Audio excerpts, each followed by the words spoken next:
भारतीय स्वतंत्रता आंदोलन के सूत्रधारों में सरदार वल्लभ भाई पटेल का नाम प्रमुखता से लिया जाता है। भारतीय स्वतंत्रता संग्राम में सरदार पटेल का आगमन लगभग उसी वक्त हुआ जब महात्मा गांधी दक्षिण अफ्रीका से भारत लौटकर इसे व्यापक जन आधार देने में जुटे थे। इस कथन में कोई अतिशयोक्ति नहीं है कि स्वतंत्रता आंदोलन को व्यापक जन आधार देने में जितनी भूमिका सरदार पटेल ने निभाई, उतनी अन्य किसी भी नायक ने नहीं निभाई। और जब ब्रिटिश अंततः भारत छोड़ने के लिए बाध्य हुए, तो उसके पश्चात तत्कालीन भारत को आज का संगठित स्वरूप देने में उनका योगदान सर्वाधिक रहा। देशी रियासतों को भारत के एक छत्र के नीचे लाने में सरदार पटेल, जो कि उस समय उप प्रधानमंत्री एवं गृह मंत्री थे, उन्होंने एक शक्तिशाली संयोजक की भूमिका निभाई। यही कारण था कि उन्हें लॉर्ड बेवेल ने भारत का बेस्मारक घोषित किया।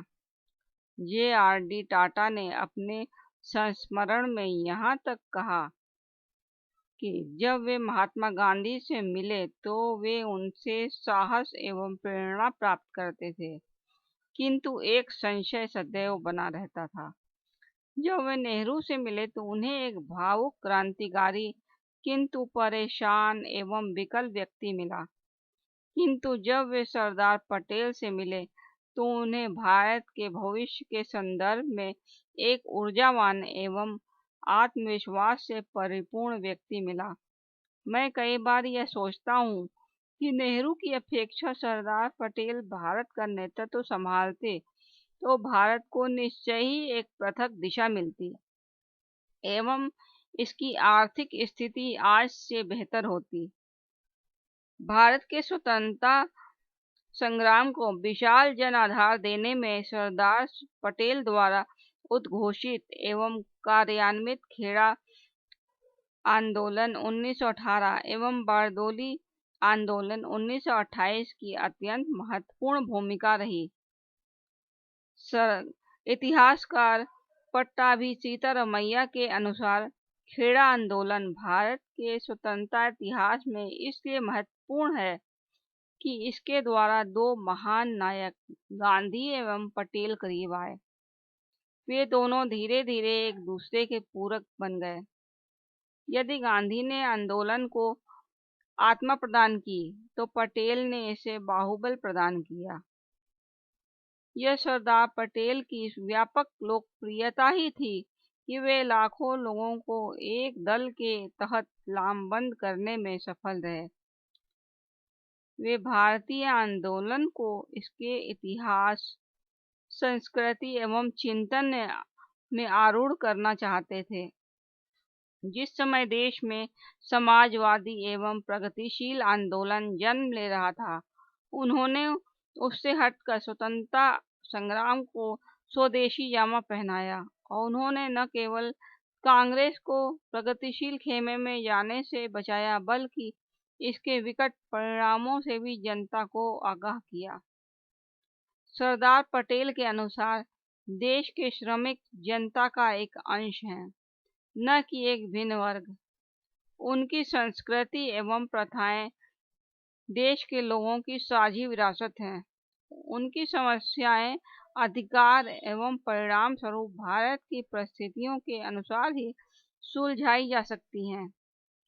कोई भी विदेशी विचारधारा और कार्य प्रणाली जो कि वहाँ की परिस्थिति के अनुरूप है, भारत के परिवेश में आशाजनक परिणाम व्युत्पन्न नहीं कर सकती।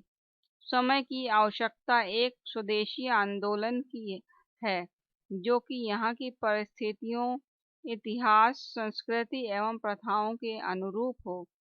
इसी तरह का आंदोलन देश में आगे बढ़ रहा है और इसमें आशा अनुरूप परिणाम भी प्राप्त हुए हैं। एक ऐसा आंदोलन आज अपरिहार्य हो गया है जो कि श्रमिक हितों के साथ सभी पीड़ित वर्गों को सामाजिक न्याय प्रदान करे। शांति एवं सुरक्षा प्रदान करना इसका प्रमुख उद्देश्य होगा। जो कि एक लोकतांत्रिक व्यवस्था में ही संभव होगा, जिसमें सभी को उचित स्वतंत्रता एवं अधिकार प्राप्त होंगे। सरदार पटेल ने महात्मा गांधी के साथ मिलकर देश में एक नव चेतना का संचार किया। उन्होंने शिक्षा एवं सरकारी कार्यों में हिंदी भाषा के प्रयोग पर बल दिया। उनके अनुसार स्वतंत्रता आंदोलन में शिक्षा की सर्वाधिक महत्वपूर्ण भूमिका है। यही कारण था कि उन्होंने स्त्री एवं पुरुष सभी की शिक्षा पर अत्यधिक बल दिया। यह सरदार पटेल के सहयोग से ही संभव हुआ कि असहयोग आंदोलन के लिए 615 लाख रुपए एकत्र हुए तथा लगभग 3 लाख नए सदस्यों ने असहयोग आंदोलन में अपनी सहभागिता प्रदान की। जब सरदार पटेल ने भारत के उप प्रधानमंत्री एवं प्रथम गृह मंत्री का कार्यभार संभाला तो लगभग 565 देशी रियासतों को एकीकृत करने का विशाल कार्य उनके सम्मुख था। इसे उन्होंने लगभग 40 दिनों में पूर्ण करना था।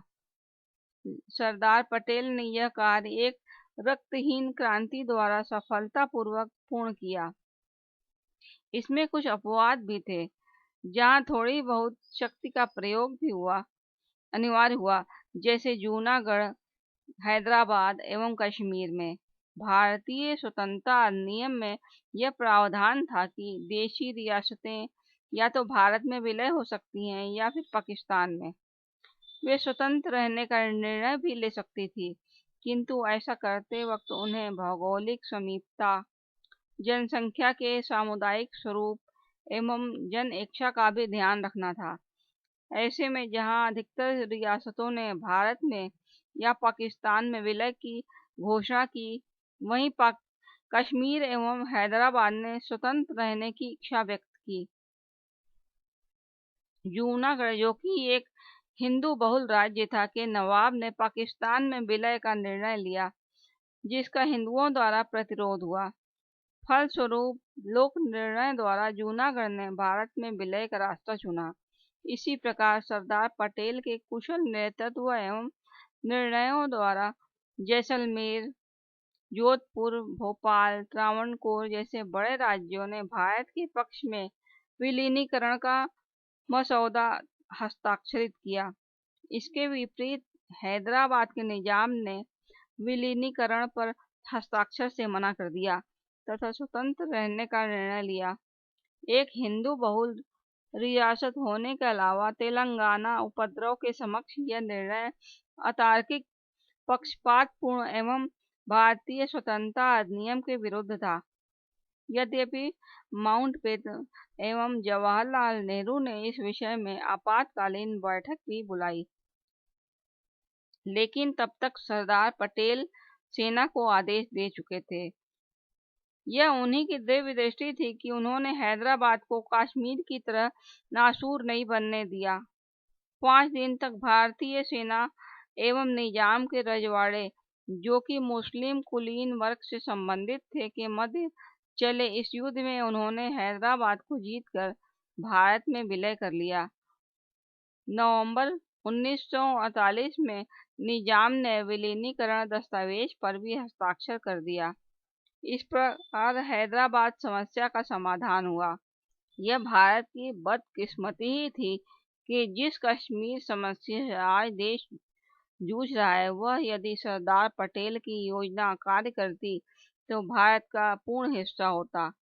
पाक अधिकृत कश्मीर को मिलाकर तथा भारत की सीमाएं अफगानिस्तान, किर्गिस्तान के साथ मिली होती एवं भारत की संप्रभुता को चुनौती देने वाला CPEC, चीन, पाकिस्तान आर्थिक गलियारा कैसी भी संभावना से भी दूर होता। किसी कारणवश कश्मीर का भारत में समय रहते विलय न हो सका तो कबायली आक्रमण 22 अक्टूबर 1987 के पश्चात आधा भूभाग, मतलब 40% पाकिस्तान के कब्जे में रह गया। जब भारतीय सेनाएं तेजी से कश्मीर को मुक्त करा रही थी, ऐसे में मामले को संयुक्त राष्ट्र में ले जाना एवं युद्ध विराम की एक तरफा घोषणा करना आज भी अनेकों की समझ से परे है। यही नहीं, बिना सरकार एवं जनमत को विश्वास में लिए भारत को कश्मीर में जनमत संग्रह के लिए प्रतिबद्ध करना ही हमारी प्रमुख विफलताएं रही। सरदार पटेल इससे अत्यंत क्षुब्ध थे। यह सरदार पटेल की दूरगामी सोच एवं कठोर निर्णयों का ही परिणाम था कि एक रक्तहीन क्रांति द्वारा संपूर्ण भारत को एक छत्र संप्रभुता के अधीन लाया गया। यदि कश्मीर का मामला उनके अधीन होता अथवा उन्हें हैदराबाद की तरह ही कश्मीर में स्वतंत्र रूप से कार्य करने दिया जाता, तो आज कश्मीर का यह स्वरूप नहीं होता।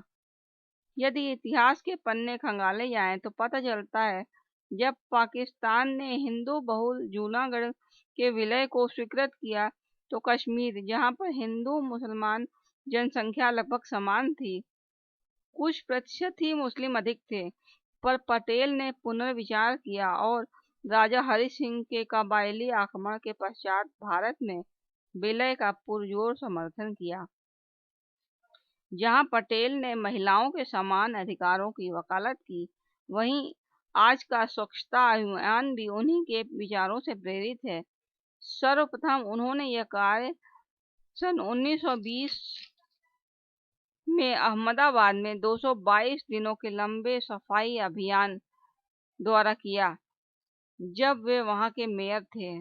वे अल्पसंख्यक उप समिति के अध्यक्ष भी थे तथा उन्होंने अल्पसंख्यकों की सुरक्षा, विशेषकर पंजाब एवं बंगाल में, के लिए अनेक कदम उठाए थे। वे सांप्रदायिक चुनावों के विरुद्ध थे, किंतु अल्पसंख्यकों एवं हरिजनों को उचित प्रतिनिधित्व देने के पक्षधर भी थे। उन्होंने उन हरिजनों के लिए भी आरक्षण की मांग की जिन्हें सिख धर्म में समानता प्राप्त नहीं हुई। अंततः हम कह सकते हैं कि सरदार पटेल वास्तव में भारतीय स्वतंत्रता के मुख्य नायक थे। उनके बिना गांधी और नेहरू का नेतृत्व अपूर्ण था। उन्होंने न केवल देश को एकीकृत किया, बल्कि धर्मनिरपेक्षता, सामाजिक न्याय, महिला सशक्तिकरण एवं गरीबी उन्मूलन में अपनी महत्वपूर्ण भूमिका निभाई।